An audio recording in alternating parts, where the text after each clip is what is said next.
أشهد أن لا إله إلا الله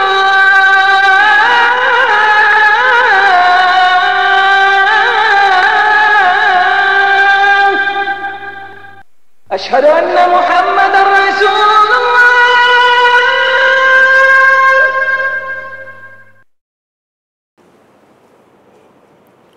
السلام عليكم ورحمة الله وبركاته الحمد لله نحمده ونستعينه ونستغفره ونعوذ بالله من شرور أنفسنا ومن سيئات أعمالنا من يهده الله فلا مضل له ومن يضلل فلا هادي له ونشهد أن لا إله إلا الله وحده لا شريك له ونشهد أن محمدا عبده ورسوله صلوات الله وسلامه عليه وعلى آله وأصحابه ومن تبعهم بإحسان إلى يوم الدين. கண்ணியத்திற்குரிய சகோதரர்களே சகோதரிகளே, குர்ஆனுக்கு அடுத்தபடியாக ஹதீஸ் நூல்களில் மிகவும் ஆதாரபூர்வமான நூல் இமாம் புகாரி ரஹ்மத்துல்லாஹி அலைஹி அவர்கள் கோர்வை செய்த அஸ்-ஸஹீஹ் என்ற நூல்.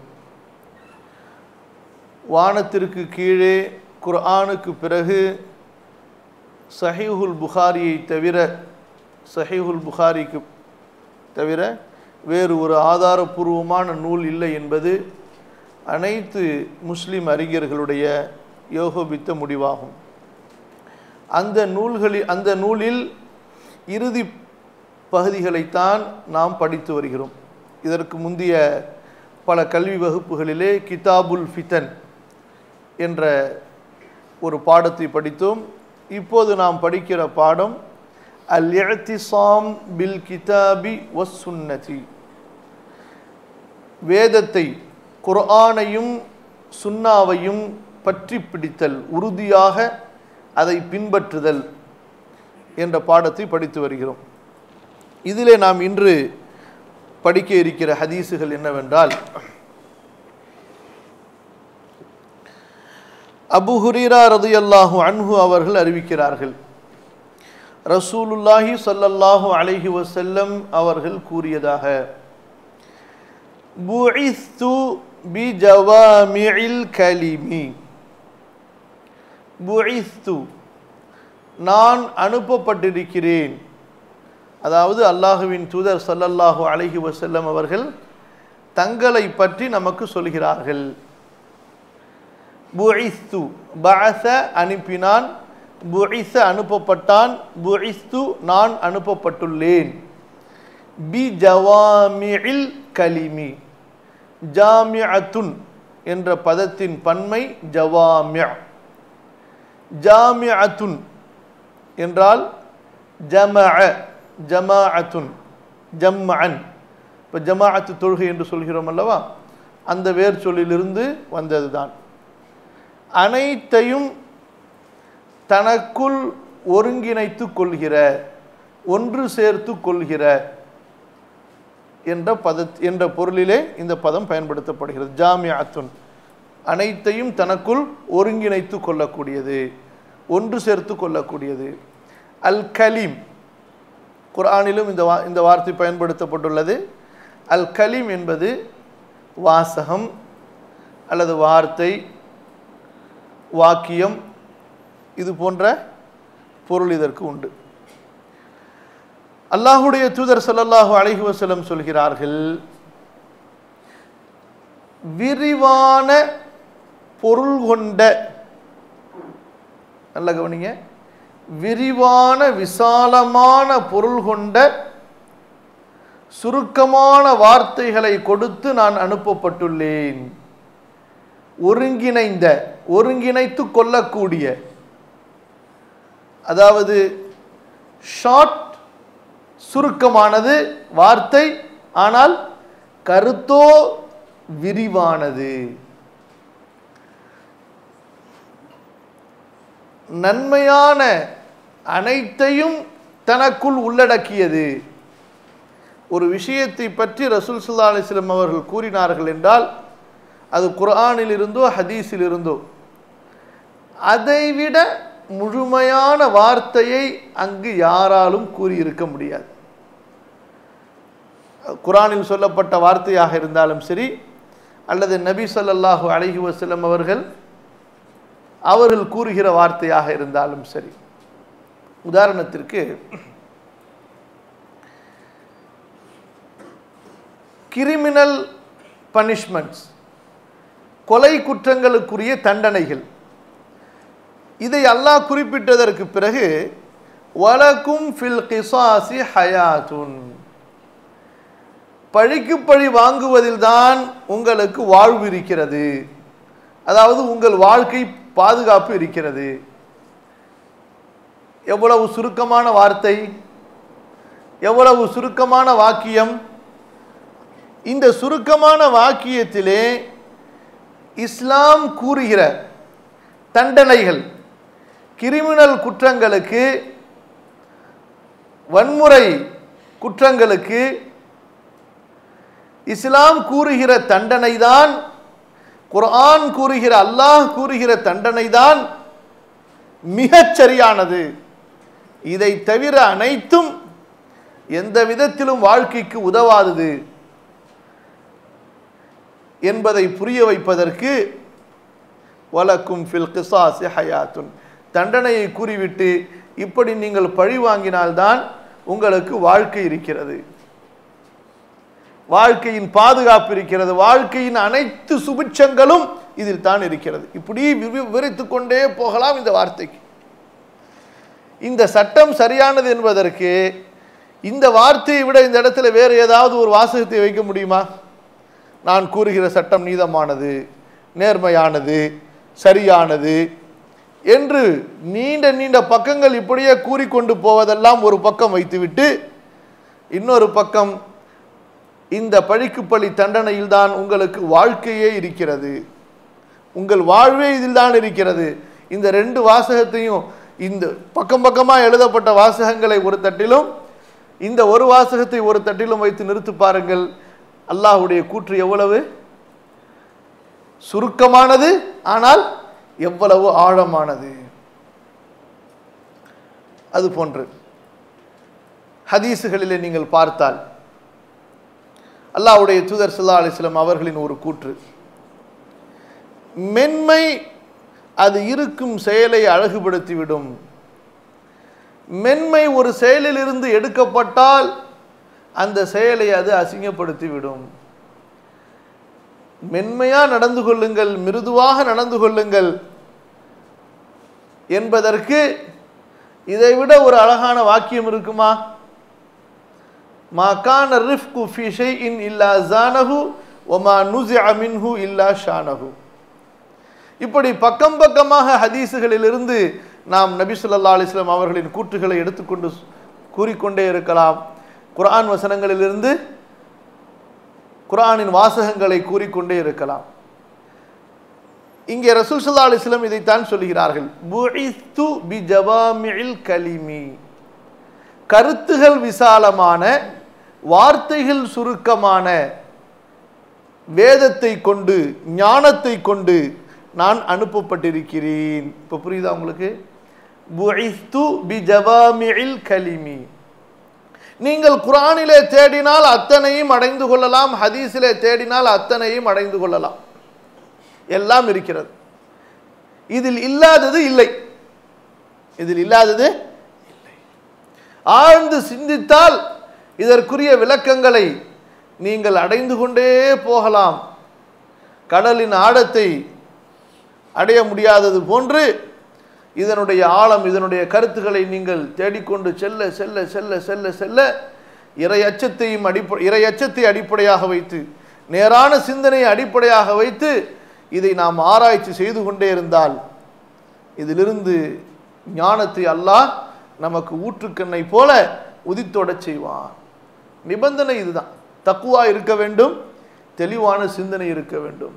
தக்குவா இல்லாமல் அல்லது கோணல் புத்தியோடு தேடினால் நேரான வழி, நேரிய சிந்தனை கிடைக்காது. புரியுதா? அப்போ குர்ஆனை குறை சொல்லக்கூடாது, உங்களை தான் குறை சொல்லிக்கணும். தக்குவா இல்லாமல், நேரிய சிந்தனை இல்லாமல் யார் குர்ஆனை புரட்டுகிறார்களோ அவர்கள்தான் கோணல் புத்தி உள்ளவர்களே தவிர குர்ஆனிலே கோணல் இல்லை. கொஞ்சம் நல்ல கவனமாக கேட்கணும். அப்போ ரசூல் ஸல்லல்லாஹு அலைஹி வஸல்லம் சொன்னார்கள் புஇஸ்து பி ஜவாமிஇல் கலிமி. ஹதீஸ் கொஞ்சம் நீளமாக இருக்குது, நம்ம அதையும் படிச்சிருவோம். அப்புறம் இந்த பாடத்தோட இந்த ஹதீஸ் எப்படி தொடர்பு கொள்கிறது என்பதை பார்ப்போம்.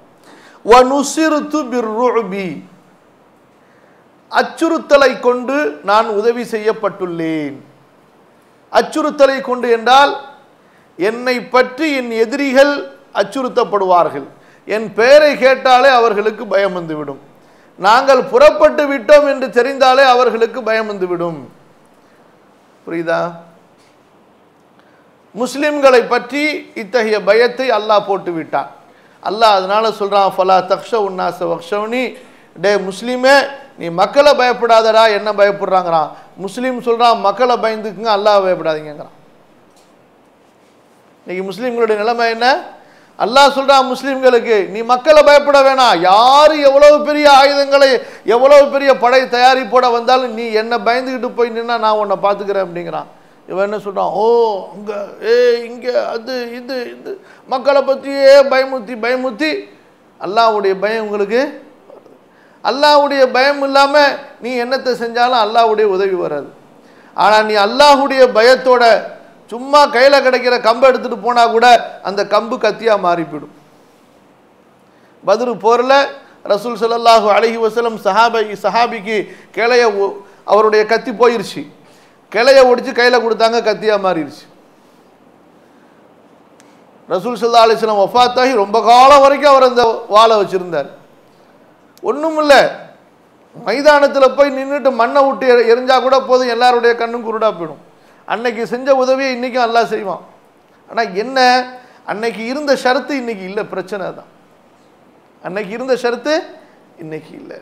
அன்னைக்கு முஸ்லிம்கள் ஒற்றுமையாக இருந்தார்கள், இன்று முஸ்லிம்கள் பிளவுபட்டிருக்கிறார்கள். அன்று முஸ்லிம்கள் மூமின்களாக முத்தகி பயமுள்ளவர்களாக இருந்தார்கள், இன்று முஸ்லிம்கள் மூமின்களாக அல்லாஹுவின் மீது நம்பிக்கை கொண்டவர்களாக தக்வா உடையவர்களாக இல்லை. வனுசிர்து பிர்ருபி, அச்சுறுத்தலை கொண்டு நான் உதவி செய்யப்பட்டுள்ளேன். சரி. ஒபைனா அனநாயிமுன், நான் தூங்கிக் கொண்டிருந்த போது ரஐதுனி, என்னை நான் பார்த்தேன். உதீது பிமஃபாத்திஹி ஹஸாயினில் அர்தி, பூமியின் உள்ள பொக்கிஷங்களின் சாவிகள் எல்லாம் என்னிடம் கொண்டு வரப்பட்டது. ஃபவுதிஅத் ஃபி யதி, என் கரத்திலே அவை வைக்கப்பட்டன. இதோட ஹதீஸ் முடிஞ்சிருச்சு. அதாவது என் உம்மத்திற்கு துன்யாவின் செல்வங்களெல்லாம் கொடுக்கப்படும் என்ற முன்னறிவிப்பு. அபூ ஹுரைரா ரலியல்லாஹு அன்ஹு அவர்கள் சொல்கிறார்கள், ரசூல் ஸல்லல்லாஹு அலைஹி வஸல்லம் சென்று விட்டார்கள், இறந்து விட்டார்கள், நீங்கள் இந்த துன்யாவைத்தான் இப்போது நக்கிக் கொண்டிருக்கிறீர்கள். அல்லாஹ் அக்பர். இந்த துன்யாவிற்காக இந்த துன்யாவைத்தான் நீங்கள் உறிஞ்சு கொண்டிருக்கிறீர்கள், சப்பிக் கொண்டிருக்கிறீர்கள். எப்படி ஒரு கண்ணுக்குட்டி தன்னுடைய தாயின் மடியிலிருந்து பால் சப்புமா இல்லையா, அந்த வார்த்தை தான் பயன்படுத்தல் ஹசூனஹா, அந்த மாதிரி துன்யாவை சூஸ்தே தும்லகு, அதை உறிஞ்சு கொண்டிருக்கிறீர்கள். அதாவது அந்த அளவுக்கு துன்யா மேல பேராசை கொண்டு இந்த துன்யாவை அடைய நீங்கள் அலைந்து கொண்டிருக்கிறீர்கள். சரியா? அப்ப இதோட இந்த பாடத்துல ஒரு ஹதீஸ் முடியுது. சரி, இந்த ஹதீஸ், இந்த பாடத்தின் முதல் தலைப்பு என்ன? என்ன தலைப்பு? அல் இஅ்திஸாம் பில் கிதாபி வஸ் சுன்னா, குர்ஆன் சுன்னாவை பற்றி பிடித்தல். இந்த ஹதீஸ் குர்ஆன் சுன்னாவை பற்றி பிடித்தல் என்ற அந்த கருத்தை எப்படி கொடுக்கிறது? புரியணுமா இல்லையா? குர்ஆன் சுன்னாவை மட்டுமே பின்பற்றுங்கள், அதை அடிப்படையாக வையுங்கள், ஆதாரமாக வையுங்கள், அதை விட்டு விலகாதீர்கள், அதான பாடத்துடைய மைய கருத்து. அந்த கருத்தை இந்த ஹதீஸ் எப்படி கொடுக்கிறது? இந்த ஹதீஸின் முதல் வாசகம் என்ன? புஇஸ்து பிஜவாமிஇல் கலிமி. மனப்பாடம் பண்ணிரணும். புஇஸ்து பிஜவாமிஇல் கலிமி, புஇஸ்து பிஜவாமிஇல் கலிமி. என்ன சொல்ல வருகிறார்கள் இமாம் புகாரி அவர்கள்? முஸ்லிம்களே, குர்ஆனை விட்டுவிட்டு ஹதீஸை விட்டுவிட்டு வேறு எங்கும் போய் அறிவை தேடாதீர்கள். குர்ஆனிலே தேடுங்கள் விளக்கத்தை, சட்டத்தை தேடுங்கள், ஒழுக்கத்தை தேடுங்கள், ஞானத்தை தேடுங்கள், அறிவியலை தேடுங்கள், வரலாறை தேடுங்கள். உங்கள் நபியின் ஹதீஸுகளிலே ஞானத்தை தேடுங்கள், வாழ்க்கையை தேடுங்கள், அரசியலை தேடுங்கள், அஹ்லாக்குகளை தேடுங்கள், ஒழுக்கங்களை தேடுங்கள், பண்பாடுகளை தேடுங்கள், சமூகவியலை தேடுங்கள். எல்லாமே அதற்குள் இருக்கிறது. புஇஸ்து பிஜவாமிஇல் கலீம். ஏனென்றால் நம் நபிக்கு கொடுக்கப்பட்ட ஞானம் அது சுருக்கமானது, ஆனால் விசாலமானது, விரிவானது. அனைத்து நல்ல விஷயங்களையும் தனக்குள் கொண்டது, அனைத்து நன்மைகளையும் தனக்குள் பொதிந்து கொண்டது. புஇஸ்து பிஜவாமிஇல் கலீம். எனவே குர்ஆன்ல கிடைக்காதது, ஹதீஸ்ல கிடைக்காதது என்று ஒன்று இல்லை. அத்தனை அடிப்படை சட்டங்களையும் அல்லாஹ் இதில் தெளிவுபடுத்தி தான் நமக்கு இறக்கி இருக்கிறான். திபியானன் லிகுல்லி ஷை. அதற்கு மேல் விளக்கமாக நபியின் ஹதீஸுகளை அல்லாஹ் ரப்புல் ஆலமீன் நமக்கு வழங்கி இருக்கிறான். ஆகவே குர்ஆனை விட்டுவிட்டு, ஹதீஸை விட்டுவிட்டு அவருடைய சொல்லு நல்லா இருக்குது, அவருடைய உபதேசம் நல்லா இருக்குது, அவருடைய பேச்சு நல்லா இருக்கு என்று யாராவது குர்ஆனுக்கு முரண்பட்டு அல்லது குர்ஆனை விட்டுவிட்டு அல்லது ஹதீஸை விட்டுவிட்டு சென்றால் அவர்கள் நபியின் இந்த நற்பாக்கியத்தை இழந்து விட்டார்கள். இப்படிப்பட்ட ஒரு பெரிய பொக்கிஷத்தை, கஜானாவை அவர்கள் தவற விட்டு விட்டார்கள்.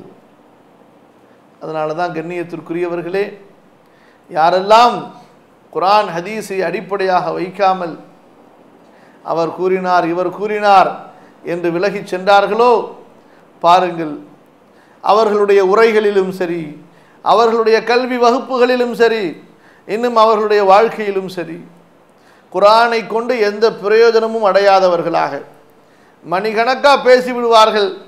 ஆனால் ஒரு குர்ஆன் ஆயத்தை கூட தங்கள் உரைக்கு பயன்படுத்தி இருக்க மாட்டார்கள். ஒரு ஹதீஸை கூட தங்கள் பேச்சுக்கு பயன்படுத்தி இருக்க மாட்டார்கள். இது என்ன? வழிகேட்டின் ஆரம்பமும் இதுதான், வழிகேட்டின் இறுதியும் இதுதான். வழிகேட்டின் ஆரம்பமும் இதுவே, இறுதியும் இதுவே. ஆக இமாம் அவர்கள் நமக்கு என்ன சொல்கிறார்கள் என்றால், குர்ஆனை பற்றி பிடியுங்கள், ஹதீஸை பற்றி பிடியுங்கள். புஇஸ்து பிஜவாமிஇல் கலீம். நமக்கு முன் சென்ற அத்தனை அறிஞர்களும், சஹாபாக்களில், தாபிஈன்களில், தபுஉ தாபிஈன்களில், இமாம்களில் அத்தனை பேரும் அவர்கள் கல்வியிலே அடைந்த அந்த தகுதியை குர்ஆனை கொண்டும் ஹதீஸை கொண்டும் தான் அடைந்தார்கள். எதை கொண்டு அடைந்தார்கள்? குர்ஆனை கொண்டும் ஹதீஸ். இதை மனனம் செய்தார்கள், இதை புரிந்தார்கள், இதை செயல்படுத்தினார்கள். அவர்களின் உள்ளங்களை, நெஞ்சங்களை ஞானத்தின் ஊற்றுகளாக அல்லாஹ் ஆக்கிவிட்டார். சத்தியத்தின் பிறப்பிடமாக, தெளிவான சிந்தனையின் நீரோடையாக ஆக்கிவிட்டார். அவர்கள் பேசினால் இறையச்சம், ஞானம், சத்தியம், குர்ஆனின் வார்த்தைகள், குர்ஆனின் வசனங்கள், குர்ஆனின் கருத்துகள் அப்படியே ஒவ்வொரு விஷயத்திற்கும் வெளிப்பட்டு கொண்டிருந்தன. பாருங்கள், சஹாபாக்களுடைய வாழ்க்கையிலே எத்தனை சிக்கலான இடங்களிலெல்லாம் இந்த குர்ஆனை கொண்டு அந்த சிக்கலை தீர்த்திருக்கிறார்கள்.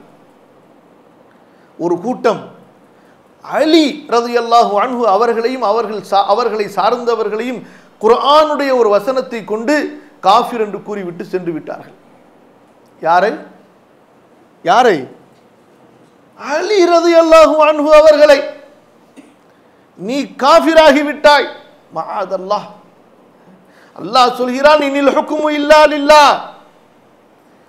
அதிகாரம் இல்லை அல்லாஹ் ஒருவனுக்கே தவிர. நீ அந்த அதிகாரத்தை மக்களுக்கு கொடுத்துட்ட, காஃபிரா போயிட்ட. இனி உன் கிலாஃபத்துக்கு கீழே நாங்கள் இருக்க மாட்டோம். நீ தௌபா செய், காஃபிரா போயிட்ட என்பதை ஒத்துக்கொண்டு எங்களுக்கு முன்னாடி தௌபா செய், அப்பதான் உங்களை கலிஃபாவா ஏத்துப்போம், இல்லைன்னா ஏத்துக்க மாட்டோம்னு போயிட்டாங்க. இப்னு அப்பாஸ் ரலியல்லாஹு அன்ஹு அவர்களை அலி அவர்கள் அனுப்புகிறார்கள். இது கொஞ்சம் விரிவான சம்பவம், கொஞ்சம் சுருக்கமாக மட்டும் சொல்றோம். இப்னு அப்பாஸ் இதே விஷயத்தை வைக்கிறாங்க. எந்த அலியை நீங்கள் கலிஃபாவாக ஏற்றுக்கொள்ள சொல்கிறீர்களோ அவர் காஃபிராகி விட்டார். ஏன்? அல்லாஹ்வுடைய மார்க்கத்தில் மனிதர்களுக்கு அதிகாரத்தை கொடுத்துட்டாரு. அல்லாஹ் சொல்றான், இனில் ஹுக்மு இல்லா லில்லாஹ். கண்ணியத்திற்குரியவர்களே, யாரெல்லாம் சஹாபாக்களுக்கு எதிராக குர்ஆனை பயன்படுத்துகிறார்களோ மார்க்க ஆதாரங்களை பயன்படுத்துகிறார்களோ அவர்களெல்லாம் இந்த வழிகட்ட கூட்டத்தின் இனங்கள். இந்த வழிகட்ட கூட்டத்தின் இனங்கள். சஹாபாக்களுக்கு தெரியாத, அவர்கள் புரியாத ஒரு குர்ஆன் வசனம் இல்லை அன்பிற்குரியவர்களே. அதாவது என்ன அர்த்தம்? நாம் புரிந்து செயல்பட்டதை விட அழகாக செயல்படுத்தியவர்கள் சஹாபாக்கள். சரி, இப்போ இப்னு அப்பாஸ் வந்தார்கள். என்னப்பா செய்தி, பிரச்சனை இது. ஓ சரி, நான் குர்ஆனிலிருந்தே உங்களுக்கு பதில் கூறினால் நீங்கள் அதை ஏற்றுக்கொள்வீர்களா? சரி, ஏற்றுக்கொள்வோம். நீங்கள் மாயிதாவிலே ஹஜ்ஜுடைய அந்த வசனங்களை படித்திருக்கிறீர்களா? ஹஜ்ஜுக்கு செல்லும் போது வேட்டை பிராணிகளில் ஒரு வேட்டை பிராணியை ஒருவர் கொன்றுவிட்டால் அதற்குரிய விலையை நிர்ணயிப்பதற்கு யஹ்குமு பிஹி தவா அத்லிம் மின்கும், உங்களில் உள்ள 2 நீதமானவர்கள் அங்கே தீர்ப்பு செய்ய வேண்டும். இந்த பிராணிக்கு என்ன விலை என்று அந்த விலையை அவர் தர்மம் கொடுத்து விட வேண்டும். புரியுதா? இந்த இடத்துல ஒரு 2 நீதமானவர்களுக்கு அல்லாஹ் அதிகாரம் கொடுக்கிறான். ஒரு வேட்டை பிராணியின் விலையை நிர்ணயித்து ஒரு இபாதத்தை பூர்த்தி செய்வதற்கு, ஒரு குற்றத்தின் தண்டனையை நிறைவு செய்வதற்கு. என் முஸ்லிம்களே, முஸ்லிம்களுடைய உயிரை பாதுகாப்பதற்கு அலி அவர்கள் 2 நீதமானவர்களை நடுவராக்கினால் காஃபிராகி விட்டாரா? என்ன கேட்டார்கள்? ஒரு செத்த பிராணியின் விலையை நிர்ணயித்து ஒரு குற்றத்தின் தண்டனையை நிறைவேற்றுவதற்கு 2 நீதவான்களுக்கு அல்லாஹ் அதிகாரம் தருகிறான். இங்கே பிளவுபட்ட 2 முஸ்லிம்கள் ஒன்று சேர்ந்து முஸ்லிம்களின் இரத்தங்கள் பாதுகாக்கப்படுவதற்கு அலி அவர்கள் ஒருவரை நடுவராக்கி விட்டால் காஃபிர் என்று சொல்கிறீர்களா? பாதி கூட்டம் தௌபா செஞ்சு பின்னாடி வந்துட்டாங்க. யார் பின்னாடி? இப்னு அப்பாஸ் ரலியல்லாஹு அன்ஹு அவர்களுக்கு பின்னால். புரியுதா? அப்போ குர்ஆனுக்குள் அவ்வளவு இருக்கிறது. இங்கே பிரச்சனை என்ன? படிக்காதது. பிரச்சனை என்ன? புரியாதது. முதல்ல நீங்கள் தேடுகிற கல்வி குர்ஆனுடைய கல்வியாக இருக்கட்டும். ஒழுங்கா ஒரு ஆசிரியர் இடத்துல அல்ஹம்துலில்லாஹி ரப்பில் ஆலமீன் அதிலிருந்து ஆரம்பித்து குல் அஊது பிரப்பின் நாஸ் வரைக்கும் அதை ஓதி முதல் கட்டமாக அதனுடைய அர்த்தத்தையாவது ஒரு முஅல்லிமிடத்தில் அமர்ந்து படிக்க ஆரம்பித்து விடுங்கள். தர்ஜுமா இருக்குது, தர்ஜுமா படிக்கலாம், படிக்க வேண்டாம் என்று சொல்லவில்லை. ஏற்படக்கூடிய சந்தேகங்களுக்கு விளக்கங்கள் வேண்டும். இறக்கப்பட்ட வசனங்கள் எங்கே இறக்கப்பட்டன என்பதை புரிந்து கொள்ள வேண்டும். அதற்குரிய முஅல்லிம் அங்கே தேவை. இதைத்தான் இமாம் அவர்கள் நமக்கு சொல்கிறார்கள். புஇஸ்து பி ஜவாமிஇல் கலிமி. குர்ஆனிலே அவ்வளவு இருக்கிறது. இதை எடுத்துக்கொண்டவர் இது அல்லாத எல்லாவற்றையும் விட்டு தேவையற்றவராக ஆகிவிட்டார். இதை தவிர மற்றவற்றையெல்லாம் எடுத்துக்கொண்டவர் ஒரு காலம் இதிலிருந்து தேவையற்றவராக ஆகவே முடியாது. எப்படி? குர்ஆனும் சுன்னாவும் இருந்தால் rich man, we are rich. வேறு எதுவுமே நமக்கு தேவையில்லை. வேற நிறைய படிச்சிட்டீங்க, இன்ஜினியர் படிச்சிங்க, டாக்டர் படிச்சிங்க, எம்பிபிஎஸ் படிச்சிங்க, எம்காம் படிச்சிங்க, எம்பிஏ எல்லாம் படிச்சிங்க. ஆனால் அந்த கல்வி உங்களை இந்த 2லிருந்தும் தேவையற்றவர்களாக ஆக்குமா? ஆகுமா? ஒரு காலம் ஆக்காது. புரியுதா? அடுத்த ஹதீஸ்க்கு போவோமா? இந்த ஹதீஸ் நல்லா புரிஞ்சுச்சா? இன்ஷா அல்லாஹ் அமல் செய்வோமா? இன்ஷா அல்லாஹ். அடுத்த ஹதீஸ் என்ன?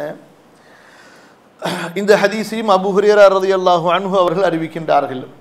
وبه قال حدثنا عبد العزيز بن عبد الله قال حدثنا الليث عن سعيد عن أبيه عن أبي هريرة رضي الله عنه عن النبي صلى الله عليه وسلم قال ما من الأنبياء نبي إلا أعطي من الآيات ما مثله أؤمن أو قال آمن عليه البشر وإنما كان الذي أوتيته وحيا أوحاه الله إلي فأرجو أني أكثرهم تابعا يوم القيامة صلى الله على نبينا محمد.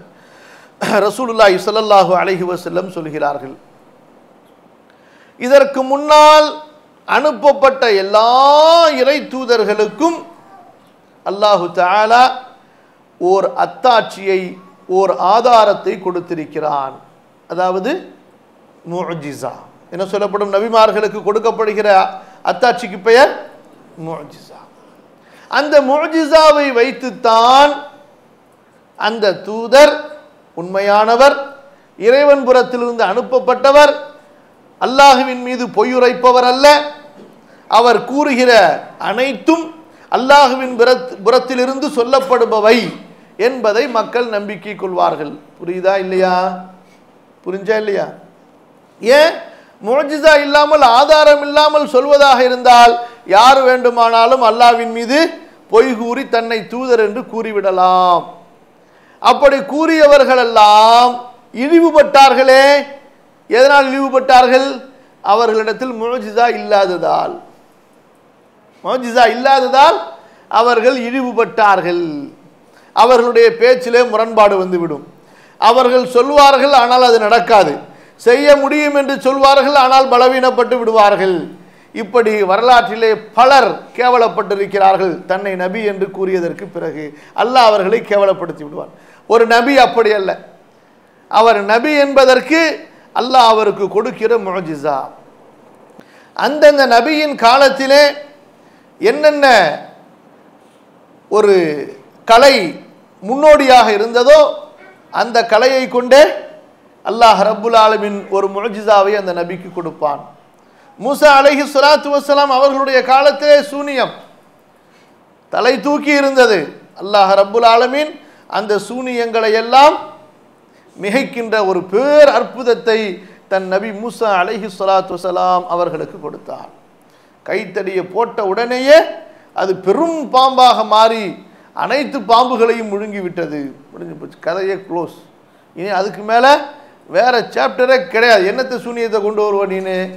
அத்தனை பேரும் அவ்வளவு நாளாக ரெடி பண்ண சூரியத்தை மூசா அலைஹிஸ்ஸலாம் அவங்களுடைய தடி போட்ட அடுத்த செகண்டில் எஸ்கேப் ஆகிருச்சு, வயிற்றுக்குள்ளார முழுங்கிருச்சு. இனி என்னத்தை செய்கிறது? பார்த்தாங்க எல்லாரும், எப்பா இது நம்ம செய்கிற சூனிய மாதிரி அல்ல இவர் செய்கிறது. அவ்வளோதான். சூனியக்காரர்கள் எல்லாம் சஜிதாவிலே விழுந்து விட்டார்கள். அப்படியே விழுந்து விட்டார்கள். போச்சு, அவ்வளோதான். பணிந்து விட்டார்கள். ஆமன்னா பிரப்பில் ஆலமீன் ரப்பி மூசா வ ஹாரூன், அகிலங்களின் இறைவன் மூசா ஹாரூனுடைய இறைவனை நாங்கள் ஈமான் கொண்டு விட்டோம் அப்படின்னு எல்லாரும் ஈமான் இஸ்லாத்துக்குள்ளார வந்துட்டாங்க. நபி ஈசா அலைஹிஸ்ஸலாத்து வஸ்ஸலாம் அவர்களுடைய காலத்தில் மருத்துவத்தின் ஒரு பெரிய புரட்சி.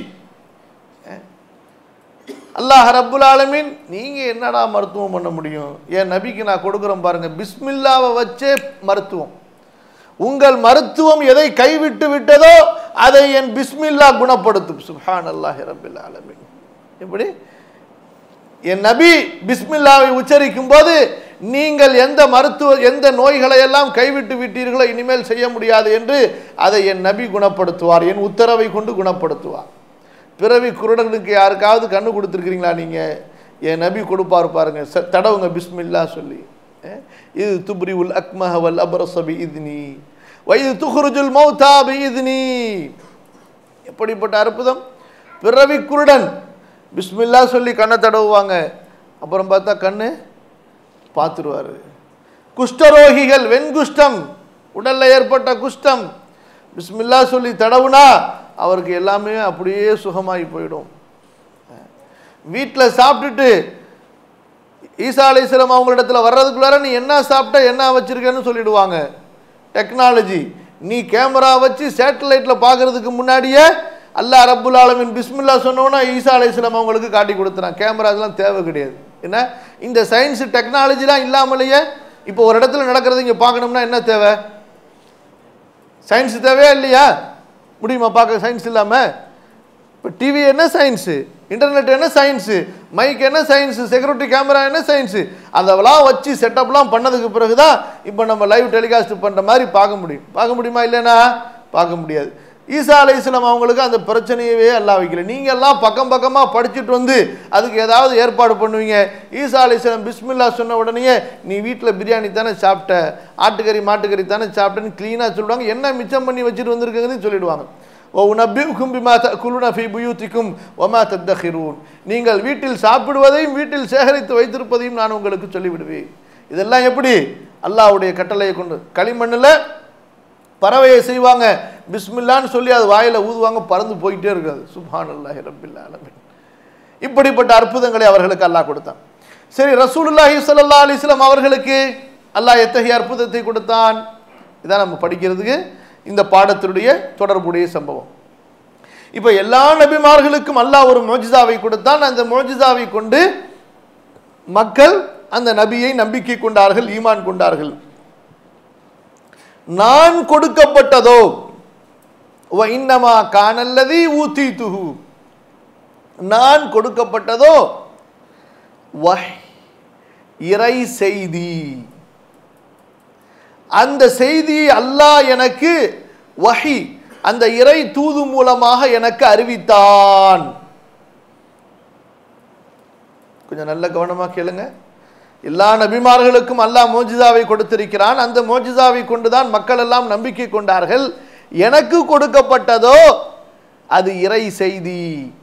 அந்த செய்தியை அல்லாஹ் எனக்கு வஹியாக அனுப்பினான்.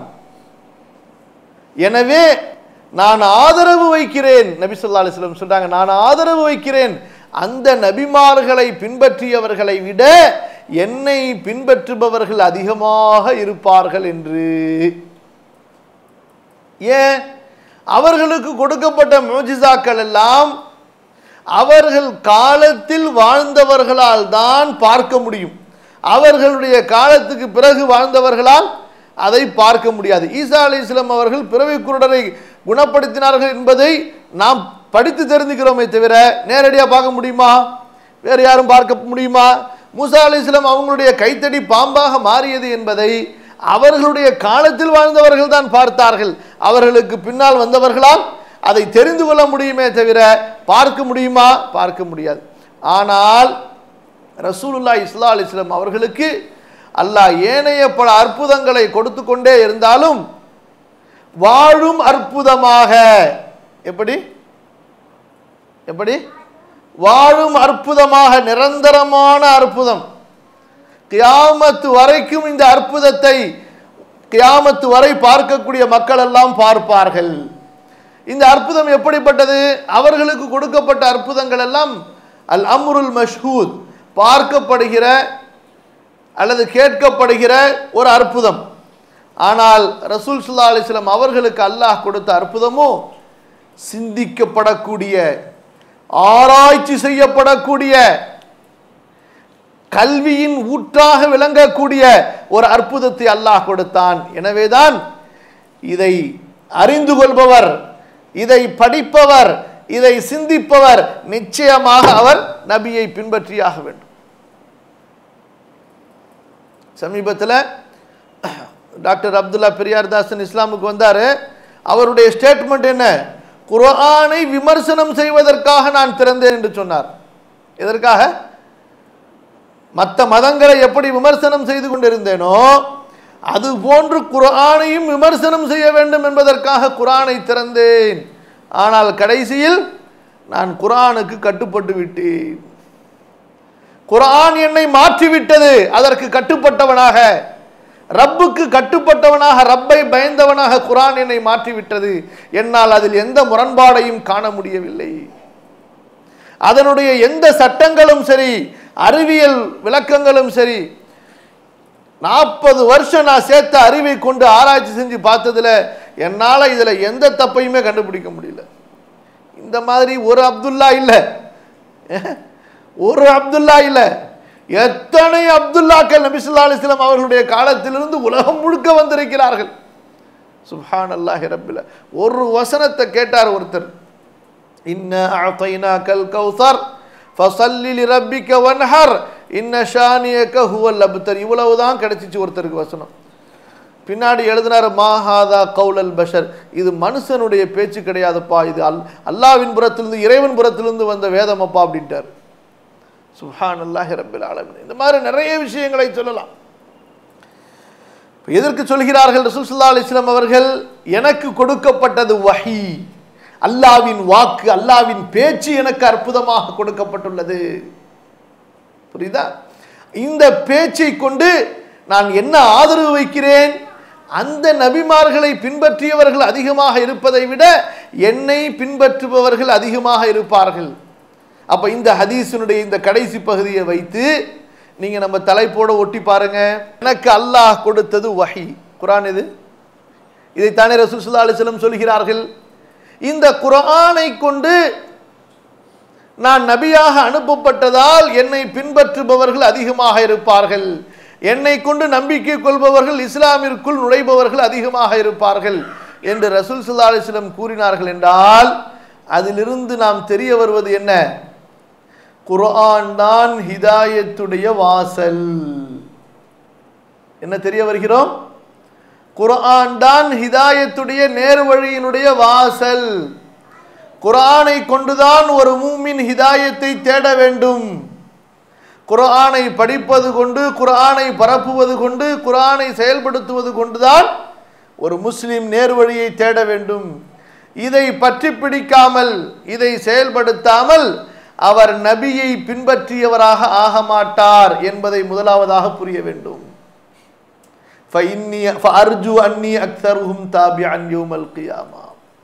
நாம் நபியை பின்பற்றக்கூடியவராக ஆக வேண்டும் என்றால் அங்க முதல்ல எதை பின்பற்ற சொல்கிறார்கள்? வஹியை கற்றுக்கொள்ளுங்கள், குர்ஆனை கற்றுக்கொள்ளுங்கள். இரண்டாவது, நீங்கள் ஒருவரை அல்லாஹ்வின் பக்கம், அவனுடைய வேதத்தின் பக்கம் அழைப்பதாக இருந்தால் குர்ஆனை கொண்டு அழையுங்கள். உது இலா சபீலி ரப்பிக பில் ஹிக்மதி வல் மௌஇதத்தில் ஹஸனத்தி. ஞானத்தை கொண்டும் அழகிய அறிவுரையை கொண்டும் அவர்களை அல்லாஹ்வின் பக்கம், உங்கள் இறைவனின் வழியின் பக்கம் அழையுங்கள் என்றால் எது ஞானம்? யாசீன் வல் குர்ஆனில் ஹகீம் தில்க ஆயாத்துல் கிதாபில் ஹகீம். ஞானம் பொருந்திய வேதம் இது. ஞானமிக்க வேதத்தின் மீது சத்தியமாக. டாக்டர் அப்துல்லாவுடைய பேச்சை திரும்ப ஒரு தடவை நம்ம சொல்றோம். இன்னொரு சந்தர்ப்பத்தில் இங்கே பேசும்போது சொன்னாங்களே, சூரா லுக்மான்ல முதல்ல எடுக்கிறாரு, பல இடங்கள்லாம் எடுத்து பார்த்து தேடிட்டு கடைசியில் சூரா லுக்மான்ல ஞானம் நிறைந்த வேதத்தின் மீது சத்தியமாக. அப்ப ஞானம் நிறைந்த வேதம் என்றால் ஞானத்தை யாராவது ஒருத்தன் தேவையில்லை என்று சொல்வானா? மூளை குழம்பியவனை தவிர வேறு யாரும் ஞானம் எனக்கு தேவையில்லை என்று சொல்ல மாட்டான். சரியா? அப்ப இந்த குர்ஆனை கொண்டு நாம் முழுமையான ஞானத்தை அடையலாம், முழுமையான ஹிதாயத்தை அடையலாம். அப்ப நபியை பின்பற்றுவதாக இருந்தால் முதலாவதாக எதை பற்றி பிடிக்க வேண்டும்? குர்ஆனை பற்றி பிடிக்க வேண்டும். நபியினுடைய உம்மத்திலே நாம் ஆவதாக இருந்தால் குர்ஆனை கொண்டுதான் ஆக முடியும், குர்ஆனை பரப்புவது கொண்டுதான் ஆக முடியும். புரியுதா? அப்ப இந்த விஷயத்தை தான் இமாம் புகாரி அவர்கள் இந்த ஹதீஸின் மூலமாக நமக்கு புரிய வைக்க விரும்புகிறார்கள். திரும்ப ஒரு தடவை சுருக்கமாக சொல்றோம். இந்த பாடத்தில் முதல் ஹதீஸில் நபி ஸல்லல்லாஹு அலைஹி வஸல்லம் அவர்கள் சொன்னார்கள், புஇஸ்து பி ஜவாமிஇல் கலிமி. வார்த்தை சுருக்கமான, பொருள் நிறைவான வேதங்களை கொடுத்து, வாக்கியங்களை கொடுத்து. வாக்கியங்கள் என்று சொன்னார்கள், அது குர்ஆனில் உள்ள வாக்கியங்களும் பொருந்தும், ஹதீஸினுடைய வாக்கியங்களும் பொருந்தும். வார்த்தை சுருக்கமான, கருத்துகள் நிறைந்த விஷயங்களை கொண்டு நான் அனுப்பப்பட்டுள்ளேன். அப்ப இந்த விஷயத்தை கூறி இமாம் புகாரி அவர்கள் சொல்கிறார்கள், குர்ஆனை பற்றி பிடியுங்கள், ஹதீஸை பற்றி பிடியுங்கள், கல்வியை இதை கொண்டு தேடுங்கள், இதிலிருந்து ஞானத்தை தேடுங்கள், இதிலிருந்து சத்தியத்தை தேடுங்கள். இரண்டாவது ஹதீஸிலே ஏனைய நபிமார்களுக்கெல்லாம் பல அற்புதங்கள் கொடுக்கப்பட்டாலும் எனக்கு கொடுக்கப்பட்ட அற்புதமோ வஹி, அது நிரந்தரமானது, நிலையானது, ஒரு காலத்தோடு முடிவடையக்கூடியது கிடையாது. எனவே எனக்கு பின்னால் நீங்கள் நேர்வழி அடைய வேண்டும் என்றால், என்னை பின்பற்றியவர்களாக ஆக வேண்டும் என்றால் குர்ஆனிலிருந்து என் பக்கம் வாருங்கள், குர்ஆனை பின்பற்றி என் பக்கம் வாருங்கள், குர்ஆனை பற்றி பிடித்து குர்ஆனை கற்றுத் தேர்ந்து என் பக்கம் வாருங்கள். அதனால தான் மார்க்க அறிஞர்கள் முதலில் கற்றுக் கொடுக்கும் போது குர்ஆன் ஓத கற்றுக் கொடுப்பார்கள், அதை உச்சரிக்க கற்றுக் கொடுப்பார்கள், அதன் பொருளை கற்றுக் கொடுப்பார்கள், பிறகு ஹதீஸுகளை சேர்த்து குர்ஆனுடைய விளக்கங்களை கற்றுக் கொடுப்பார்கள். இதுதான் நம்முடைய கல்வியின் அடிப்படையாக இருக்க வேண்டும். சரி, அடுத்து குர்ஆன் சுன்னாவை பற்றி பிடித்தல் என்ற இந்த பகுதியின் இரண்டாவது பாடம், பாபுல் இக்திதா பி சுனனி ரசூலில்லாஹி ஸல்லல்லாஹு அலைஹி வஸல்லம். இந்த பிரிவுக்கு இமாம் அவர்கள் தலைப்பு இப்படி அமைக்கிறார்கள், அதாவது ரசூலுல்லாஹ்வுடைய சுன்னத்துகளை பின்பற்றுதல். சுனன் என்பது சுன்னத்துன் என்ற வாசகத்தின் பன்மை. அல் இக்திதா என்றால் பின்பற்றுதல். இப்போ தொழுகையில் சொல்வோம் அல்லவா, முக்ததி, இமாம் முக்ததி, முக்ததி என்று சொல்வோம். பின்னால் தொழுபவரை முக்ததி. ஏன்? இவர் இமாமை பின்பற்றுகிறார். இமாம் அல்லாஹ் அக்பர் என்று சொன்னால் இவரும் அல்லாஹ் அக்பர் என்று சொல்வார். இமாம் ருக்குஇற்கு சென்றால் இவரும் ருக்குஇற்கு செல்வார். இமாம் எழுந்திருத்தால் இவரும் எழுந்திருப்பார். இமாமை விட்டு இவர் பிரிய முடியுமா? இமாம் சலாம் கொடுக்கிற வரைக்கும், அந்த மாதிரி மௌத்தா போற வரைக்கும் ரசூல் ஸல்லல்லாஹு அலைஹி வஸல்லம் அவங்கள பின்பற்றுவதை தவிர நமக்கு வழியே கிடையாது. புரியுதா? இமாமை எது வரைக்கும் பின்பற்றுவோம்? எது வரைக்கும்? சலாம் கொடுக்கிற வரைக்கும். இங்கே ரசூலுல்லாவை எது வரைக்கும் பின்பற்றணும்? வாழ்க்கைக்கு சலாம் கொடுக்கிற வரைக்கும், தொழுகைக்கு சலாம் கொடுக்கிற வரைக்கும் இமாமை பின்பற்றணுமா இல்லையா? வாழ்க்கைக்கு சலாம் சொல்ற வரைக்கும் பின்னாடி உள்ளவங்களுக்கெல்லாம் சலாம் அலைக்கும், நான் போயிட்டு வரேன், இனி உங்களை நான் பார்க்க மாட்டேன், இனிமேல் நான் உங்களை பார்க்க மாட்டேன், நான் பார்க்க போறதெல்லாம் வேற ஆளுங்களை பார்க்க போறேன். யார? மலக்குகளை பார்க்க போகிறேன். நல்லவர்களாக இருந்தால் நல்ல மலக்குகளை பார்க்க போவாங்க. அல்லாஹ் அக்பர். அப்ப அதனால இவங்களுக்கெல்லாம் சலாம் சொல்ற வரைக்கும் நம்ம யாரை பின்பற்றணும்? நபியின் சுன்னாவை பின்பற்ற வேண்டும். இக்திதா.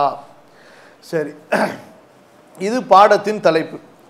பாடத்தின் இன்னொரு தலைப்பாக அல்லது இந்த தலைப்பினுடைய அடுத்த தொடராகவே இமாம் அவர்கள் குர்ஆனுடைய ஒரு வசனத்தை பதிவு செய்து அதற்கு அவர்கள் ஒரு விளக்கம் எழுதுகிறார்கள். பாடத்துடைய தலைப்பை பார்த்தீங்களா எவ்வளோ பெருசாக இருக்குன்னு. இது ஒரு தலைப்பு. அடுத்து என்ன தலைப்பு? சூரத்துல் ஃபுர்கானுடைய 74வது வசனம். வஜஅல்னா லில் முத்தகீன இமாமா. இந்த துஆ தெரியுமா?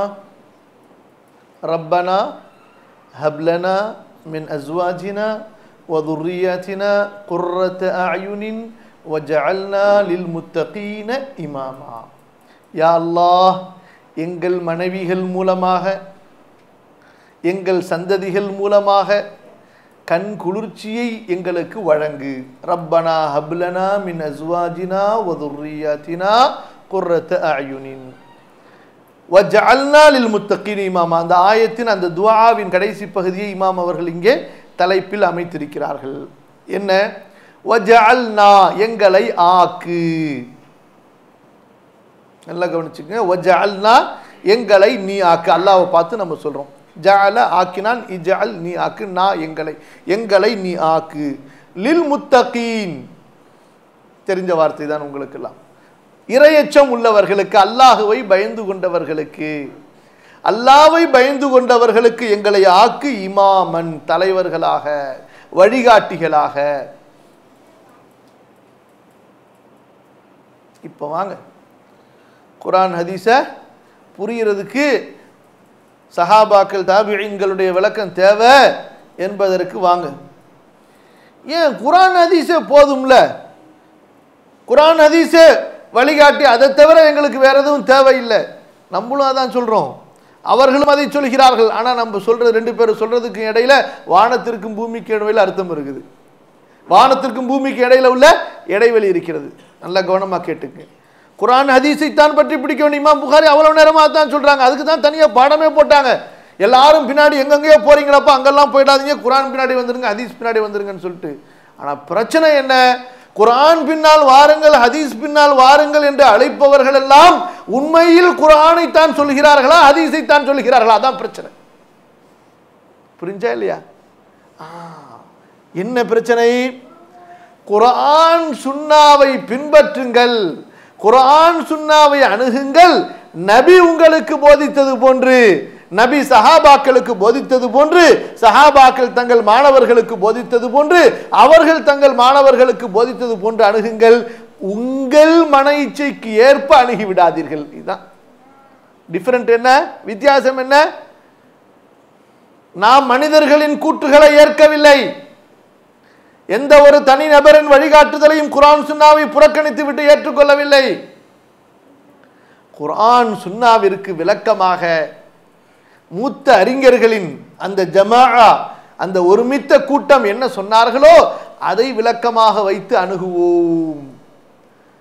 நம்ம காலத்தில் ஃபித்னாக்களும் குழப்பங்களும் மன இச்சைகளும் தடுமாற செய்து விட்டதற்கு பிறகு, நம்மை கூட்டங்களாக குழுக்களாக நாம் பிரிந்து விட்டதற்கு பிறகு, கல்வியில் முதிர்ச்சி இல்லாத நிலையை அடைந்து விட்டதற்கு, கல்வியில் முதிர்ச்சி இல்லாத நிலையில் இருக்கும் போது, இன்னைக்கு குரானை படிக்கிறதா இருந்தால், குரான்ல இருந்து ஒரு விஷயத்தை எடுக்கிறதா இருந்தால் அதுக்கு முதல்ல என்ன தேவை? என்ன தேவை?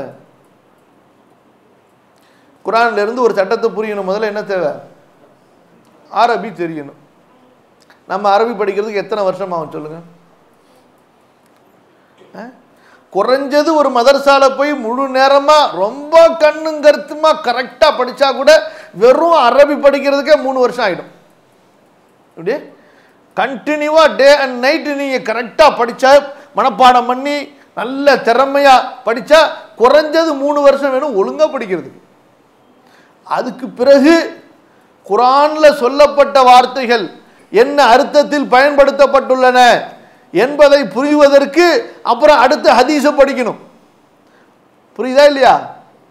அப்புறம் இந்த ஹதீஸில் பயன்படுத்தப்பட்டிருக்கிற வார்த்தை என்ன அர்த்தத்தில் பயன்படுத்தப்பட்டுள்ளது என்பதை படிப்பதற்கு ஹதீஸின் ஷரஹை படிக்கணும்.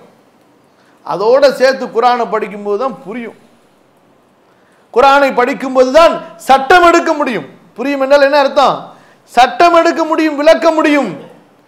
இதை எட்டுறதுக்கு குறைஞ்சது கண்டினியூவா போராடினாலும் கூட ஒரு 10 to 15 வருஷமாவது அடிப்படையாக தேவை. ஆனால் அல்லாஹ் சுப்ஹானஹு வ தஆலா சஹாபாக்களுக்கு இதை எப்படி கொடுத்து விட்டான்?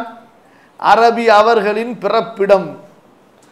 அந்த பிறப்பிடத்தில் தான் அவர்கள் பிறந்தார்கள்.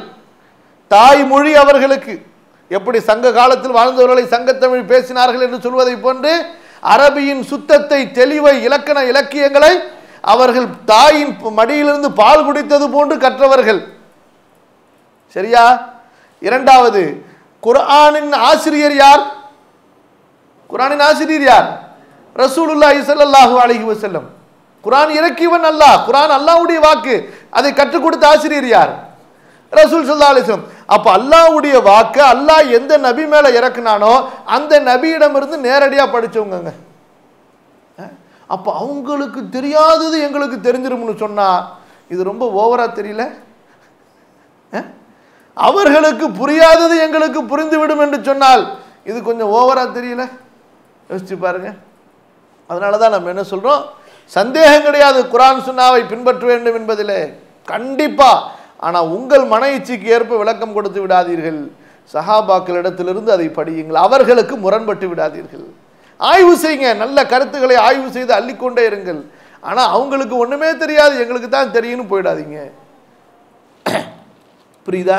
எதுக்கு இந்த விஷயத்தை சொல்ல வந்தேன்னு சொன்னா, இப்ப இந்த ஆயத்துங்க, இந்த ஆயத்தில் அல்லாஹ் என்ன சொல்றான்? எங்களை இறையச்சம் உள்ளவர்களுக்கு இமாமா ஆக்குன்னா. எங்களுக்கு தான் குர்ஆன் இருக்கு, அப்புறம் எதுக்கு இன்னொரு இமாமு? எங்களுக்கு தான் ரசூல்லா இருக்காங்களே, எங்களுக்கு எதுக்கு இன்னொரு இமாமு? கேள்வி வருமா வரலதா? அவர்கள் புரிஞ்சுக்கிட்டபடி சிறப்பிற்குரிய முன்னோர்கள் யாரையுமே பின்பற்றக்கூடாதுன்னு சொன்னா இந்த குர்ஆன் ஆயத்தை எங்க எப்படி விளக்கம் சொல்லுவாங்க? புரிஞ்சா இல்லையா? புரியல உங்களுக்கு? குர்ஆன்ல என்ன சொல்லப்படுது? வஜஅல்னா லில் முத்தகீன இமாமா. இறையச்சம் உள்ளவர்களுக்கு எங்களை வழிகாட்டிகளாக ஆக்கு. நம்ம என்ன செய்யணும் துஆ செய்யும்போது? யா அல்லாஹ் எங்களை நீ இமாம்களாக ஆக்கு, இறையச்சம் உள்ளவர்களை நாங்கள் வழிநடத்தக்கூடிய இமாம்களாக ஆக்கு நம்ம துஆ செய்றோம். எதுக்கு? அல்லாஹ் தான் குர்ஆனை இறக்கிட்டானே, எதுக்கு அல்லாஹ் தான் ஹதீஸ் இறக்கிட்டானே, அவங்கவுங்க படிச்சுட்டு போயிட்டே இருக்க வேண்டியதானே? அவங்க சொல்றபடி பேசினா அப்படித்தானே வரும். இந்த ஆயத்தை விளக்க முடியுமா? விளக்க முடியுமா? குண்டக்க மண்டக்க விளக்கணும், ஏதாவது சப்ப கட்டு கட்டி முரண்பட்டு தான் விளக்கணும். இமாம் புகாரி அழகா சொல்றாங்க பாருங்க. யார் இந்த குர்ஆன் சுன்னாவை வாழ்க்கையிலே பின்பற்றினார்களோ அவங்களுடைய செயலை பார்த்து தாங்க நீங்க குர்ஆன் சுன்னாவை பின்பற்றணும். தனியா இந்த பேப்பரை எடுத்துக்கிட்டு ஓடிட்டு போய் ரூம்ல பூட்டிக்கிட்டு எனக்கு புரியுது நான் இப்படித்தான் செய்வேன்னு செய்ய முடியாது. இப்போ உதாரணத்துக்கு அரபில அகீமுஸ் ஸலா, குர்ஆன்ல வருதா இல்லையா? அகீமுஸ் ஸலான்னு. ஸலான்னா அரபில என்ன அர்த்தம்? அரபில ஸலாத்னா தொழுகைன்னு அர்த்தம் கிடையாது. அங்கதான் பிரச்சனை.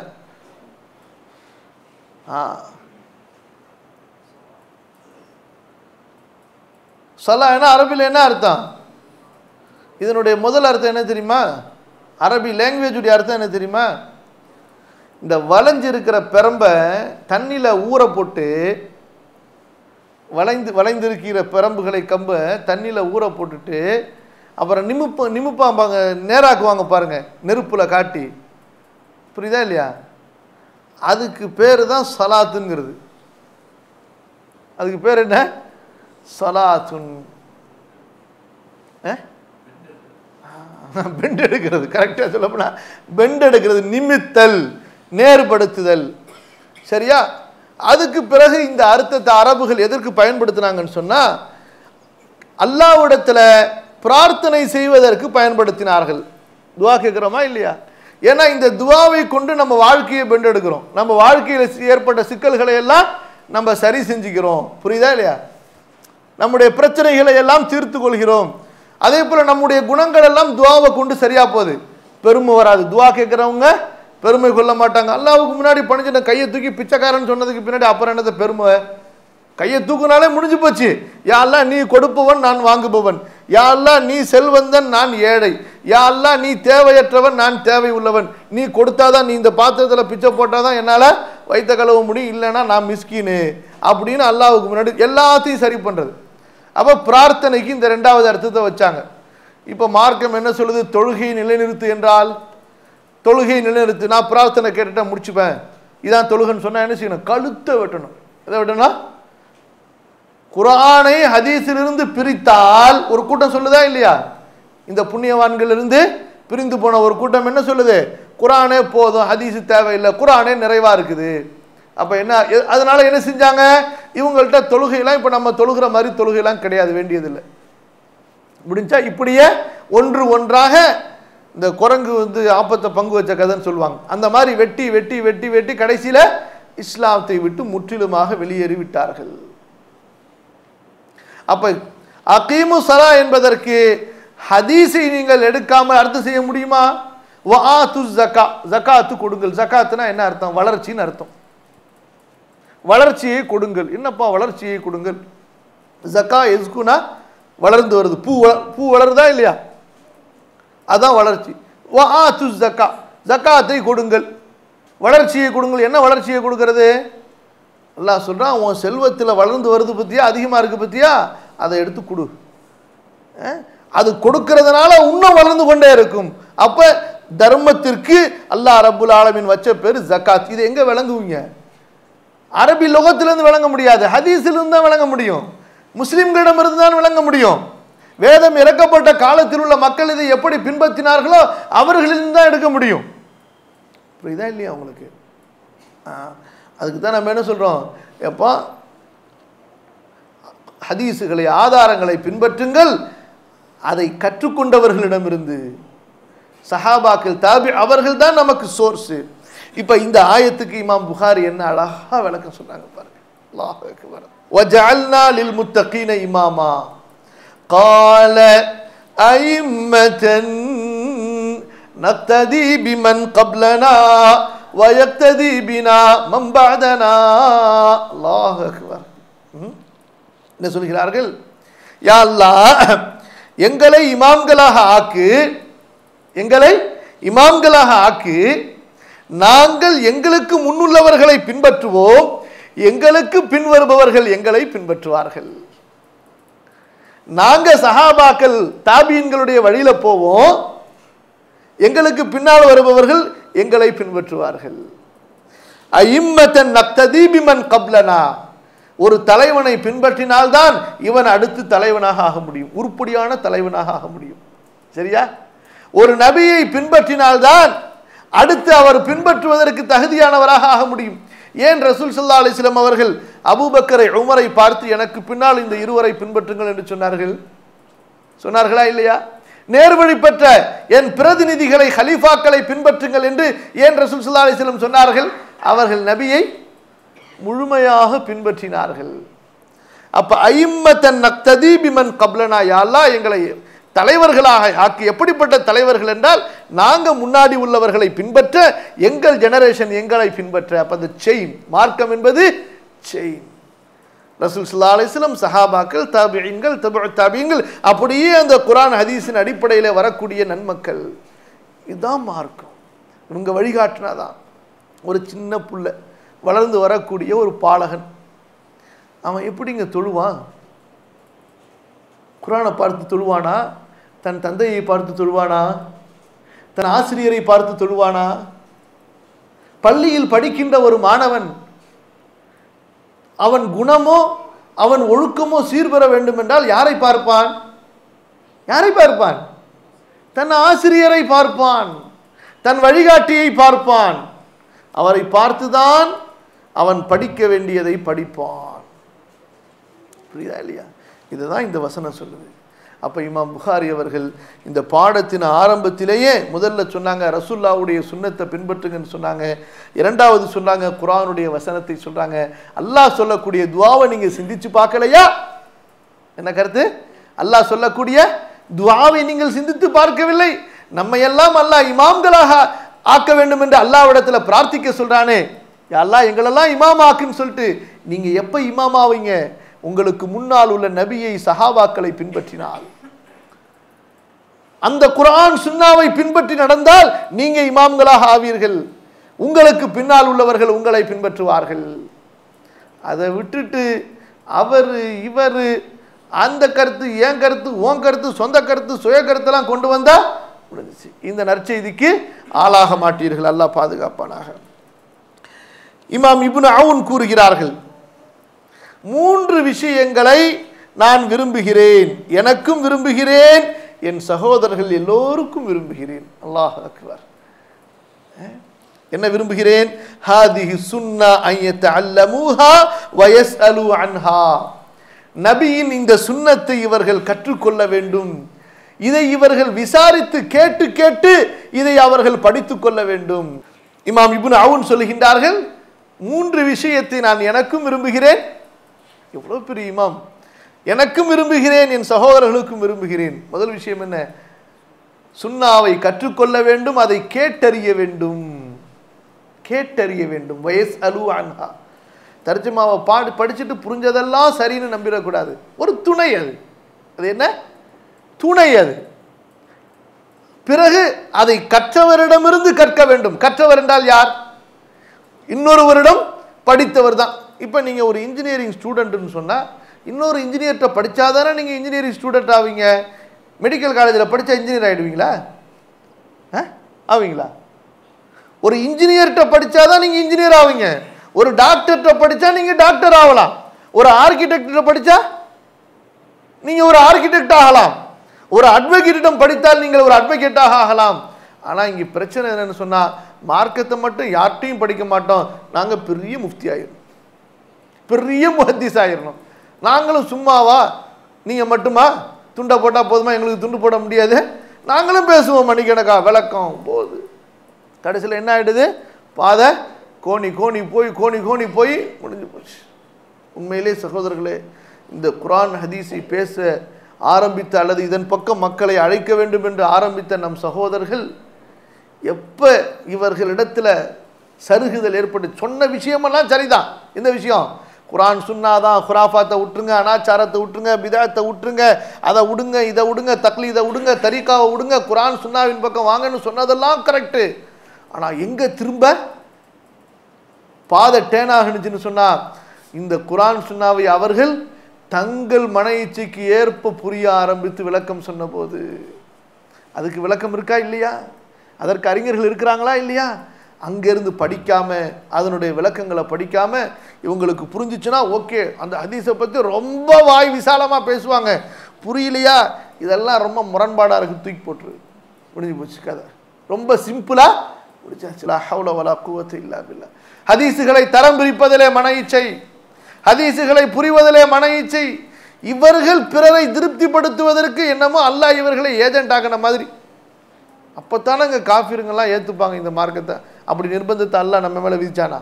காஃபிர்களை திருப்திப்படுத்த வேண்டும் என்ற நிர்பந்தத்தை அல்லாஹ் நம்ம மீது விதிச்சானா? விதிக்க யாரையும் திருப்திப்படுத்த தேவையில்லை, அல்லாஹ்வை திருப்திப்படுத்தினா போதும். இந்த மாதிரியான நிறைய முரண்பாடுகள் வந்ததற்கு காரணம் என்ன? இந்த குர்ஆன் சுன்னாவை அணுகும்போது அதற்குரிய விளக்க அறிஞர்களின் விளக்கங்களை பெறாததால். அதனால தான் சொல்றாங்க இமாம் அவங்க, இந்த சுன்னத்தை கற்றுக்கொள்ளுங்க, கேட்டு அறிந்து கொள்ளுங்கள். வல் குர்ஆன் அய்யதஃபஹமுஹு வயஸ்அலுன் நாஸ் அன்ஹு. இந்த குர்ஆனை நீங்கள் புரிந்து கொள்ளுங்கள், இது குறித்து மக்களிடத்தில் கேளுங்கள். வயதஉன் நாஸ் இல்லா மின் கைரின். மக்களுக்கு ஏதாவது சேரதா இருந்தா கண்டிப்பா நல்லதையே செய்யுங்க. அழகா, எவ்வளவு அழகான வார்த்தை. குர்ஆனை கற்றுக்கொள்ளுங்கள், ஹதீஸை கற்றுக்கொள்ளுங்கள், இதை விசாரித்துக் கொள்ளுங்கள், மக்களுக்கு நன்மை செய்யுங்க. உங்களால் முடிஞ்ச ஒரு நன்மையை யாருக்காவது செஞ்சிருங்க போயிட்டே இருக்கிறீங்க, ஒருத்தருக்கு பைக் ஸ்டார்ட் ஆகலை, உங்களுக்கு தெரியும் டெக்னிக், ஸ்டார்ட் பண்ணி கொடுத்துருங்க. ஒரு வண்டி நின்றுச்சு, தள்ளி விடணும், ஆள் இல்லை, கஷ்டப்படுறாரு, தள்ளி விடுங்க. ஒரு வண்டி பஞ்சர் ஆயிடுச்சு, அவருக்கு ஏதாவது ஹெல்ப் பண்ண முடியுமா, செய்யுங்க. ஏதாவது ஒரு நன்மையை மக்களுக்கு செய்யுங்கள். அப்போ இந்த தலைப்போட நம்ம இந்த பாடத்தை நிறுத்திக் கொள்வோம். அடுத்து இந்த தலைப்பில் இமாம் புகாரி ரஹ்மத்துல்லாஹி அலைஹி ஏறக்குறைய 10 ஹதீஸுகளை எழுதுகிறாங்க. இன்ஷா அல்லாஹ் அடுத்த அமர்வில் அந்த ஹதீஸுகளை பார்ப்போம்.